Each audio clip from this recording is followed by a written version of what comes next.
आज का जो टॉपिक है वो है प्रतिरोधों का संयोजन।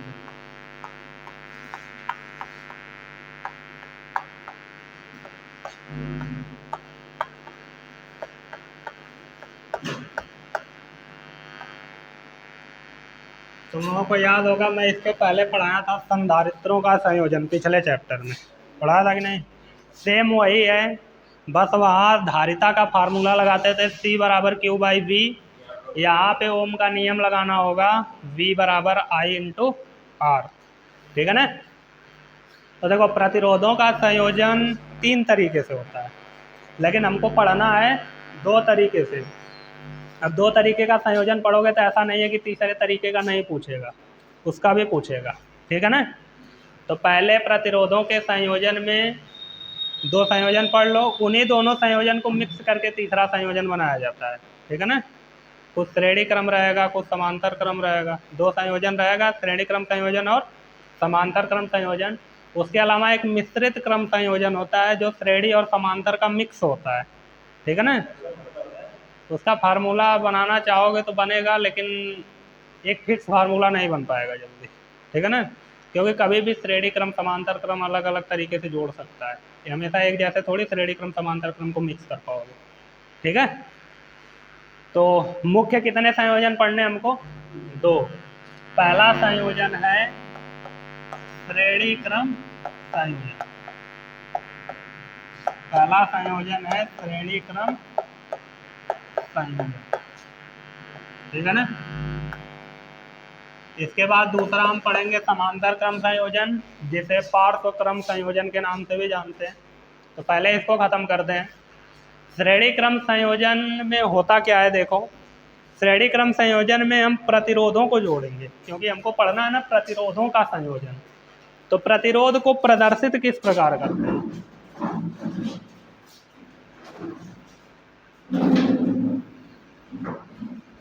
बैठ जाओ जल्दी से।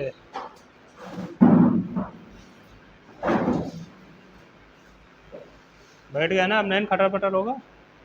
हाँ तब देखो, हमको पढ़ना है प्रतिरोधों का संयोजन, और प्रतिरोधों के संयोजन में प्रतिरोधों को जोड़ना होगा श्रेणी क्रम में, क्योंकि पहला श्रेणी क्रम संयोजन है।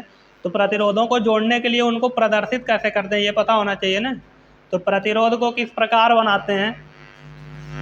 हम ऐसे एक लाइन खींचेंगे और इसमें फिर ऐसे ऐसे टेढ़े टेढ़े अगर लाइन खींच देते हैं तो इसी को क्या बोला जाता है? प्रतिरोध। इसी को क्या बोला जाता है? प्रतिरोध। ठीक है ना? बस प्रदर्शित करने का तरीका है, वास्तव में ऐसा नहीं होता है। जैसे इस तरह से क्यों बनाया गया होगा, थोड़ा सोचो। धारा इधर से आती होगी, यहाँ प्रतिरोध रहता होगा। प्रतिरोध धारा के मार्ग में क्या करता है? रुकावट पैदा करता है। अब प्रतिरोध धारा की जगह तुम खुद को रख के सोचो कि जब तुम चलते हो एक प्लेन रास्ते पे तो तुमको आराम से चलने में मज़ा आता है, लेकिन जब आगे उबड़ खाबड़ रास्ता आ जाता है, खड़बिद्दर रास्ता आ जाता है, तब साइकिल चलाने में मज़ा आता है? उस पर नहीं ना आता है। तो वो उबड़ खाबड़ जो रास्ता है वो तुम्हारे मार्ग में रुकावट है कि नहीं? उसी तरह धारा के मार्ग में रुकावट को दिखाने के लिए उसको खड़बिद्दर बना दिया गया, उबड़ खाबड़ बना दिया गया, कि पता चले कि जाएगी तो यहाँ पे रुकावट पैदा होगी। समझ में आई बात? ऐसे वास्तव में कोई प्रतिरोध नहीं मिलेगा, ऐसे ऐसे कर दिया तो प्रतिरोध हो गया, तार लेके ऐसे ऐसे घुमा दिए तो प्रतिरोध बन गया, ऐसा नहीं है। ठीक है ना? बस उसको प्रदर्शित करने का ये तरीका है, बता दिया जाता है कि उबड़ खाबड़ रास्ता है, यहाँ पे रुकावट होगी पैदा। ठीक है ना? तो एक प्रतिरोध ये हो गया। अब हमको संयोजन करना है तो कम से कम दो या उससे अधिक प्रतिरोध होने चाहिए। तो एक के बाद एक और प्रतिरोध श्रेणी क्रम में जोड़ने का मतलब क्या है? इसी से लगे हुए रहने चाहिए। ठीक है ना? मतलब अलग अलग बिंदुओं के बीच होने चाहिए। ये अगर ए और बी के बीच में है, ये ए और बी के बीच में है, तो अगला बी और सी के बीच में होगा। ठीक है ना? अगला बी और सी के बीच में होगा, और इसके बाद वाला सी और डी के बीच में होगा। ऐसे तीन प्रतिरोध जोड़ दिए। ठीक है ना? दो भी जोड़ सकते थे, लेकिन दो से कम नहीं जोड़ सकते हो। तीन जोड़ सकते हो, तीन से अधिक भी जोड़ सकते हो, जितना मन करे उतना। ठीक है ना? तो हम तीन के लिए फार्मूला बनाएंगे, फिर उसके बाद उसी प्रकार जितना प्रतिरोध आएगा सबको जोड़ सकेंगे। ठीक है ना? तो हमने 3 प्रतिरोधों को श्रेणी क्रम में जोड़ दिया और इनके मान लिया R1, R2 और R3 है। प्रतिरोध को R से प्रदर्शित करते हैं, तो पहले प्रतिरोध का मान R1 है, दूसरे का R2 और तीसरे का R3 है। ऐसे 3 प्रतिरोध हैं, तीनों को श्रेणी क्रम में जोड़ा गया है और श्रेणी क्रम में जोड़ने के बाद एक V वोल्ट की बैटरी से जोड़ दिया गया है, ठीक है ना। एक V वोल्ट की बैटरी से क्या किया गया है, इस बैटरी का विभवांतर कितना है V। यहाँ मान लो कुंजी लगी है, नहीं भी दिखाओगे तब भी कोई दिक्कत नहीं, छोड़ो हटाओ, ठीक है ना। इन तीनों प्रतिरोधों को श्रेणी क्रम में जोड़ के ये वाला कोना और ये वाला कोना लेके एक V वोल्ट की बैटरी से जोड़ दिया गया, ठीक है ना। अब तुम लोगों को याद होगा जब मैं संधारित्र पढ़ा रहा था तो उसमें 2 पॉइंट लिखवाया था। एक पॉइंट लिखवाया था कि अगर बिंदु बदलते हैं तो विभवांतर बदलता है, लिखवाया था कि नहीं। बिंदु बदलते हैं तो क्या बदलता है, चलो यहाँ इसी में गोला बना के मैं फिर से लिख देता हूँ। पहली पॉइंट क्या लिखवाया था, बिंदु बदलते हैं तो क्या बदलता है, विभवांतर। ये विभवांतर लिखा हुआ है, विभवांतर बदलता है। बिंदु बदलते हैं तो क्या बदलता है। और दूसरी पॉइंट लिखवाया था, अगर रास्ता बदलता है, क्या बदलता है, रास्ता बदलता है तो आवेश या विद्युत धारा बदलती है, ठीक है ना। आवेश या विद्युत धारा बदलती है। यदि रास्ता बदलता है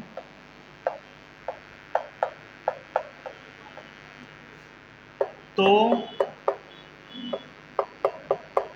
आवेश तथा विद्युत धारा लिखने भर के जगह नहीं है, मैं खाली धारा लिखा हूँ, धारा बदलती है, ठीक है ना। बिंदु बदलेगा तो विभवांतर बदलेगा, रास्ता बदलेगा तो धारा और आवेश बदलता है। आवेश बदलने का मतलब धारा भी बदल गई, आवेश के प्रवाह के दर को ही धारा कहते हो ना। तो अगर आवेश बदल रहा है तो एक प्रकार से बोल सकते हैं धारा भी बदल रही। मैं आवेश क्यों लिखा था, क्योंकि जब हम संधारित्र पढ़ते थे तो उसमें आवेश को ही गति करवाते थे, चार्ज करते थे जब उसको, तो ठीक है ना। तो अब यहाँ पे देखो हो क्या रहा है, जैसे ही हमने इसको पूरे संयोजन को इस V वोल्ट की बैटरी से जोड़ा, ठीक है ना, तो ये V वोल्ट इन पे कुछ ना कुछ प्रभाव दिखाएगा कि नहीं। तो ये V वोल्ट बटेगा। अब कहोगे क्यों बटेगा, तो मैं वहां लिख दिया हूँ कि बिंदु बदलने से क्या बदलता है, विभवांतर। और यहाँ पे ये तीनों प्रतिरोध अलग अलग बिंदुओं के बीच में है। AB के बीच में R1 है, BC के बीच में R2 है और CD के बीच में R3 है। अगर अलग अलग बिंदुओं के बीच में है कि नहीं तीनों प्रतिरोध, है ना। तो जब अलग अलग बिंदुओं के बीच में है तो हम अलग अलग विभवांतर दिखाएंगे सबसे, क्योंकि विभवांतर बदलता है ना। तो मान लेते हैं V में से V1 आ गया AB के सिरों के मध्य, V2 आ गया BC के सिरों के मध्य और V3 आ गया CD के सिरों के मध्य। अब V1 V2 V3 इस क्रम में क्यों लिया, क्योंकि यहाँ R1 R2 R3 मान रखा हूँ तो थोड़ा सा आसानी होगी, ठीक है ना। समझ में आया इतना। चित्र समझ गए तो डेरिवेशन कुछ नहीं है, बहुत सिंपल है, बस चित्र समझना है, ठीक है ना। तो अब देखो आगे, ये V1 हो गया, ये V2 हो गया और ये V3 हो गया है। अब सोचो ये बैटरी है, बैटरी के प्लस टर्मिनल से धारा निकलती है और घूम के माइनस की ओर आती है, यही ना पढ़ाया गया है। तो इस प्लस टर्मिनल से धारा तो निकलेगी ना। तो मान लेते हैं इस प्लस टर्मिनल से I धारा निकली, ये I धारा घूमते घूमते यहाँ तक पहुँचेगी। अब बताओ सीधे निकलना, इसको कहीं रास्ता बदल रहा है, रास्ता बदलता है तब धारा बदलती है। यहाँ रास्ता बदल रहा है तो कहीं धारा बदलने वाली है। यहाँ से I धारा निकली, ऐसे इसमें भी I धारा, इसको पार करके इसमें भी कितनी धारा होगी I, और इसको भी पार करके इसमें कितनी धारा होगी, और ऐसे फिर घूम के I धारा ही वापस चली जाएगी, ठीक है ना। धारा को दिखाना आना चाहिए, ये पॉइंट याद रखना, जब किरचॉफ का नियम पढ़ोगे ना तब भी ये यूज होगी। ठीक है ना। सबसे इम्पोर्टेंट इस चैप्टर में वही एक हेडिंग है किरचॉफ का नियम, तो जब वो पढ़ोगे तो इसका यूज होगा। ठीक है, बाकी यहाँ कहीं रास्ता नहीं बदला था, एक ही रास्ते पे चलना था, जितनी धारा गई प्रत्येक प्रतिरोध से होते हुए पार होके चली आई। आई बात समझ में। अब इस चित्र के बारे में लिखेंगे, क्या लिखना है, माना 3 प्रतिरोध श्रेणी क्रम में जुड़े हुए। अच्छा ये छोड़ो, अभी चित्र के बारे में लिखना छोड़ो। कभी कभी ये भी बोल देता है कि श्रेणी क्रम संयोजन किसे कहते हैं, इसी संयोजन की परिभाषा पूछ देता है। तब क्या लिखोगे, लिखोगे जब किसी प्रतिरोध के, ठीक है ना, जब किसी प्रतिरोध के दूसरे सिरे को, इधर वाला पहला सिरा है और इधर वाला दूसरा, दूसरे सिरे को किसी दूसरे प्रतिरोध के पहले सिरे से जोड़ते हैं तथा दूसरे प्रतिरोध के दूसरे सिरे को तीसरे प्रतिरोध के पहले सिरे से जोड़ते हैं, और ये क्रम आगे इसी प्रकार बढ़ता रहता है, तो इस प्रकार के संयोजन को श्रेणी क्रम संयोजन कहते हैं। बहुत सिंपल परिभाषा, अपने से लिखोगे तुम लोग, ठीक है ना, मैं लिखवाऊंगा नहीं, अलग से लिख लेना कहीं पे, इसके नीचे ही मन करेगा तो लिख लेना, ठीक है ना। बाकी हमको फार्मूला सिद्ध करना है तो मैं इसके नीचे नहीं लिख रहा हूँ। अब देखो हमने चित्र में क्या क्या काम किया है, अभी बताया ना, 3 प्रतिरोध को हमने क्या कर लिया है, श्रेणी क्रम में जोड़ लिया है। तो ये लिखेंगे माना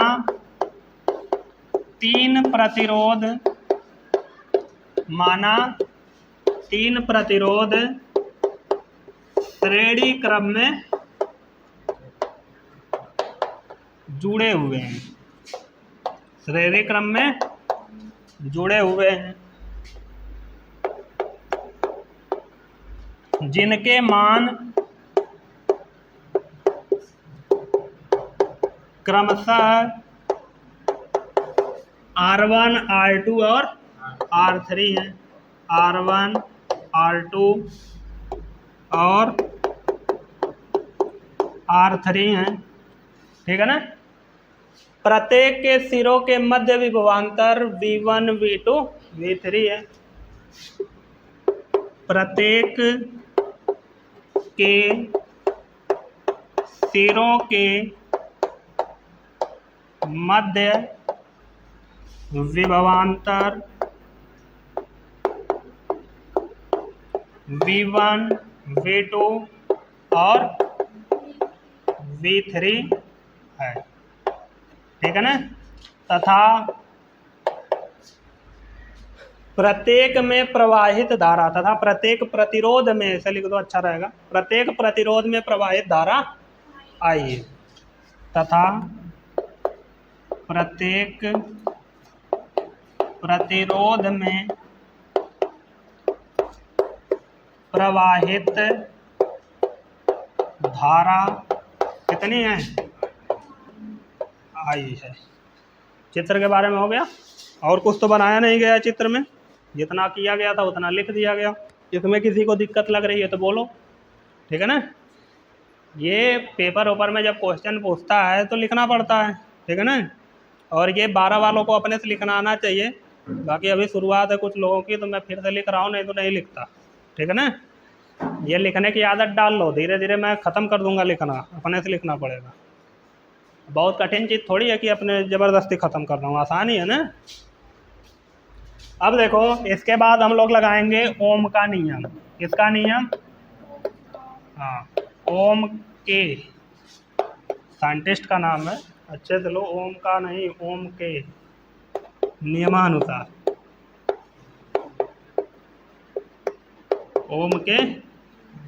ओम के नियम में बताया गया है V बराबर I इंटू आर। तो V बराबर I इंटू आर होता है, लेकिन अगर हम पहले प्रतिरोध के लिए लिखें तो हम लिखेंगे V1 बराबर I इंटू R1, लिखेंगे कि नहीं, पहले प्रतिरोध के लिए, किसके, पहले प्रतिरोध के लिए।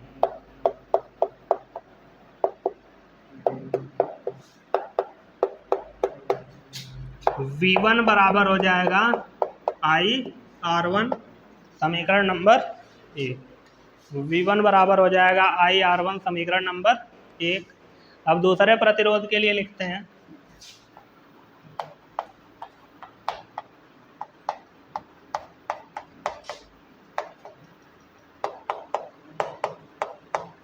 दूसरे प्रतिरोध के लिए V2 बराबर क्या हो जाएगा, V2 बराबर IR2, V2 बराबर IR2 समीकरण नंबर 2। और इसी प्रकार तीसरे प्रतिरोध के लिए,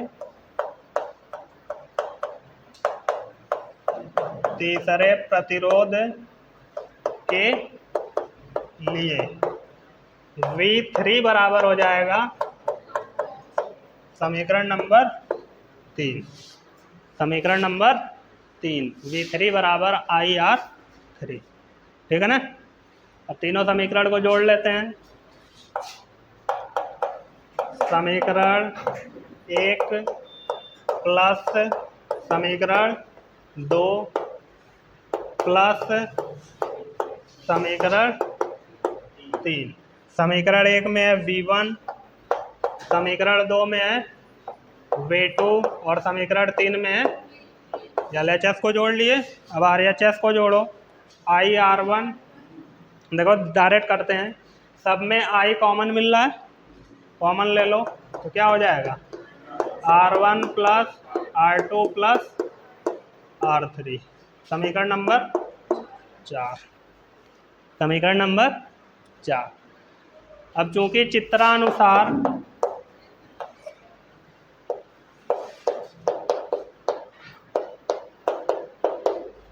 यही V 3 भागों में बटा है कि नहीं, यही V 3 भागों में बटा है ना। तो इस V के बराबर इन तीनों का योगफल होगा कि नहीं, होगा ना। 15 को 3 भागों में बांट दो, 10 2 3, तो तीनों को जब जोड़ोगे तो 15 नहीं आएगा।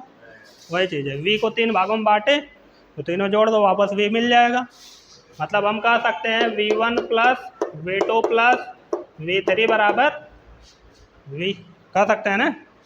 तब यहाँ पे देखो, इसको मैं मिटा देता हूँ, कैसे समीकरण बनाओगे, यहाँ पे रख देते हैं क्या V, तो V बराबर आ जाएगा I ब्रैकेट में R1 plus R2 plus R3, इसको मान लेते हैं समीकरण नंबर 4। यहाँ तक आया समझ में।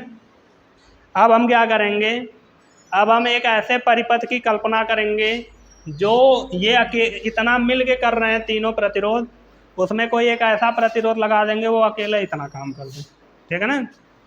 जैसे ये तीनों मिल के जितना धारा के प्रवाह में रुकावट पैदा कर रहे होंगे, हम कोई एक ऐसा प्रतिरोध लाते हैं जो इन तीनों का अकेले काम कर दे, मतलब अकेले उतना रुकावट पैदा कर दे धारा के मार्ग में। आई बात समझ में। तो वही चीज़ लिखेंगे कि अब हम दिए गए परिपथ के तुल्य एक ऐसे परिपथ की कल्पना करेंगे जो इन तीनों प्रतिरोधों का तुल्य होगा, मतलब इन तीनों प्रतिरोधों के योग के क्या होगा, बराबर। तुल्य का मतलब तीनों को मिलाने के बाद। ठीक है ना। और उसे इसी बैटरी से जोड़ा गया रहेगा, 20 वोल्ट की बैटरी से, और उसमें से भी धारा कितनी निकल रही होगी, आई। ठीक है ना। तो लिखेंगे अब हम एक ऐसे परिपथ की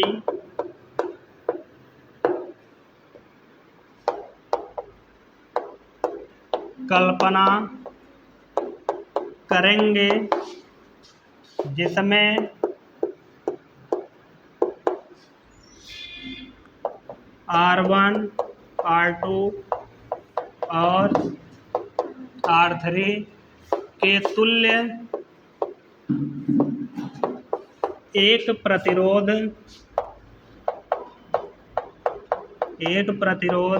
R लगा होगा, जिसके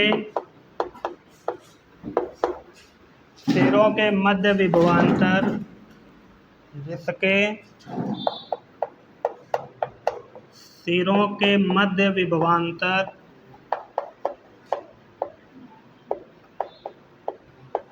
विभवांतर V होगा,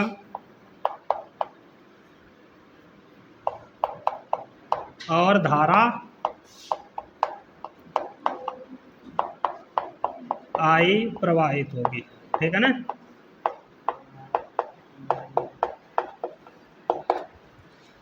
ठीक है ना। मैं बड़ा बड़ा लिख रहा हूँ, नहीं तब ले ख़त्म हो गया होता है इतने में। ये मैं दोनों संयोजन हटा देता था पहले यही बोर्डों पे, ठीक है। उसमें उसमें वॉल्यूम नहीं दिखता है ना, कम क्वालिटी पे देखने पे नहीं क्लियर दिखता है 360 पे है। नहीं इतना बड़ा बड़ा क्लियर दिखता है, कल यहाँ मैथवा पढ़ाया था ना तो साफ दिख रहा। वैसा नहीं है कि एकदम नहीं दिखता है, पहचान में आता है, लेकिन तब भी क्वालिटी बढ़ा के देखने पे अच्छा लगता है। 480 पे करके देखोगे, जिसकी 4G मोबाइल होगी उसका नेट बहुत तेज खत्म होगा ना, जिसकी 5G है वो तो देखता ही है 1080 पे है। मेरा तो अनलिमिटेड है, मैं कल यहाँ 20 GB चलाया था, 20,000 MB चलाया था कल यहाँ। 10-10 GB का 2 वीडियो अपलोड किया, एक तो फाइल 6 GB का लोड किया, वैसा हो गया 25 GB हो गया। जियो का है? नहीं तो मैं 900 वाला रिचार्ज किया हूँ। होने तो काट उठ के निकाल दूंगा कि, अरे रिकॉर्डिंग हो गई तो क्या एकदम पड़ा उतर रहूँ।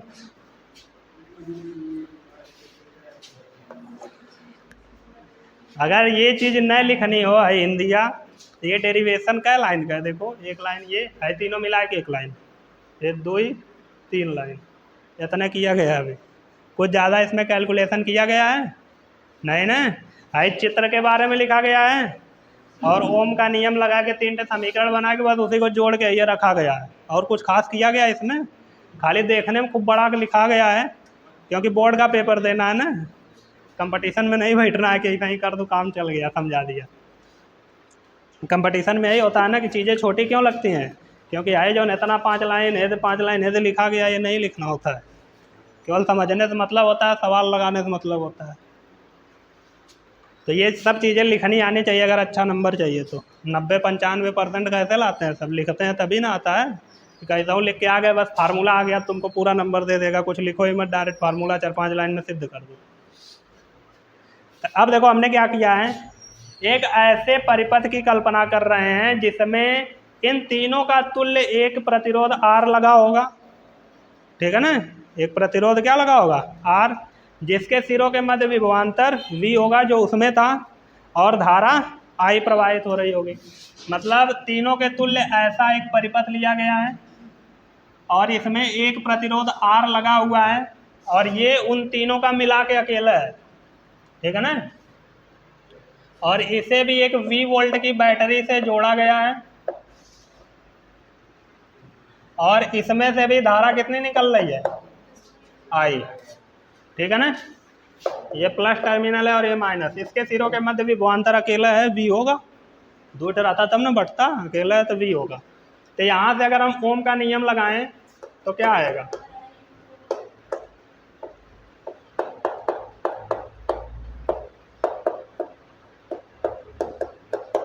V बराबर क्या हो जाएगा, समीकरण नंबर 5। अब समीकरण 4 और 5 में एक पक्ष बराबर हो गया, समीकरण 4 और समीकरण 5 से V और V बराबर, तो ये और ये भी क्या हो जाएंगे, I इंटू आर बराबर I into R1 plus R2 plus R3, ये 2 उड़ गया I से I, R बराबर आ गया R1 plus R2 plus R3। यही होता है। अगर मान लो R3 के बाद एक R4 भी लगा होता तो यहीं प्लस R4 आ जाता, मान लो R3 नहीं रहता तो R1 प्लस R2 रह जाता, ठीक है ना। तब जितना श्रेणी क्रम में बढ़ता जाएगा बढ़ाते जा सकते हो, ठीक है। ये तो आ गया श्रेणी क्रम संयोजन का फार्मूला। अब क्या होगा कि इस फार्मूले से फायदा है कि नुकसान है ये समझना होगा, ठीक है ना। तो नुकसान ही होगा, फायदा नहीं होगा, धारा के मार्ग में रुकावट पैदा करेगा तो नुकसान ही है ना। और अगर वो रुकावट इस प्रकार के संयोजन से बढ़ जाती है तो और नुकसान है कि नहीं। तो देखते हैं क्या होता है। अगर सुनो, अगर मैं ऐसे 3 प्रतिरोध ले लूं,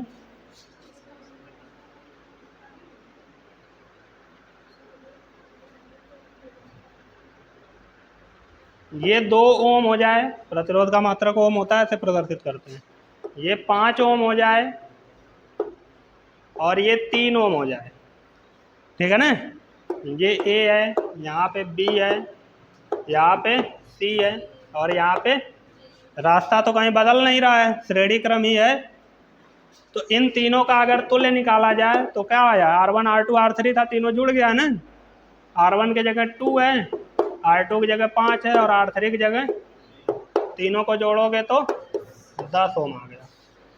तो बताओ, तीनों को जब जोड़ा गया तो प्रतिरोध बहुत ज़्यादा हो गया, सबसे ज़्यादा वाले प्रतिरोध से भी क्या हो गया। तो जब प्रतिरोध ज़्यादा हो गया तो धारा के मार्ग में रुकावट भी ज़्यादा होगी, मतलब श्रेणी क्रम संयोजन से कोनो खास फायदा नहीं है। तो इससे निष्कर्ष क्या निकला, इससे निष्कर्ष यही निकला कि जब प्रतिरोधों को श्रेणी क्रम में जोड़ा जाता है तो उसका तुल्य प्रतिरोध सबसे ज़्यादा प्रतिरोध से भी क्या आता है, ज़्यादा आता है ना, 10 कूलम से ज़्यादा है ना। तो लिखेंगे यदि 2 या 2 से अधिक, 2 या 2 से अधिक प्रतिरोधों को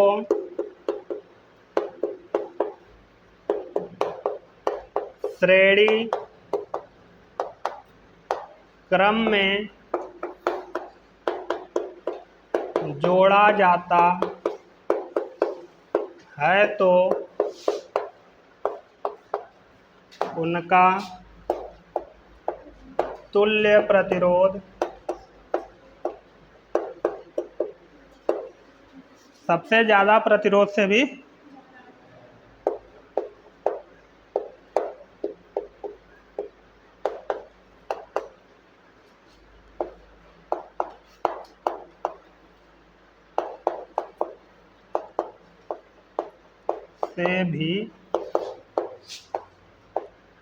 ज़्यादा होता है। सोचो, जो चीज़ आधे में हटती थी आज पूरा में हट गई एकदम कंप्लीट हो गया है यहाँ तक आते आते। और ऐसा नहीं है कि कुछ बढ़ा के लिखा हूँ, पूरा वह लिखा हूँ जितना पहले लिखता था, एक लाइन कम कर दिया हूँ, यहाँ डायरेक्ट कॉमन ले लिया। नोट करो।